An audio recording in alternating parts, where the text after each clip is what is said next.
ఏది ఏమైనా మార్కాపురం అంటూ అభివృద్ధి ఆగదు. ఈ యొక్క ప్రాణం మీరందరూ పెట్టినటువంటి భిక్ష. మీ వల్ల, మీ ఆశీస్సుల వల్ల నాకు రెండో జన్మ వచ్చింది. ఈ జన్మను సార్థకం చేసుకోవడమే నాకున్నటువంటి ఏకైక లక్ష్యం. ఆ లక్ష్యంతోనే ఈరోజు ఒక్కొక్కటిగా పనిచేసుకుంటూ వస్తా ఉన్నా. ఈరోజు మీ అందరి దయతో మేమందరం కలిసి జిల్లా సాధించాం.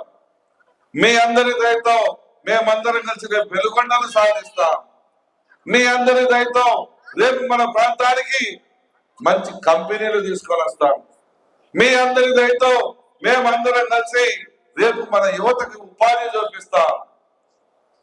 మన పట్టణంలో ప్రతి ఒక్కరికి ఈ యొక్క పట్టణంలోనే ఉపాధి దొరికేటువంటి అవకాశాలు తీసుకొని వస్తాం. ఆ భగవంతుడు నాకు 10 సంవత్సరాలు బతికే ఛాన్స్ ఇస్తే అప్పుడు చూడండి ఈ మార్కాపుని ఏ రకంగా చేసి చూపిస్తానో, ఏ రకంగా చేస్తానో అని మీ అందరికి సవినయంగా మాటిస్తూ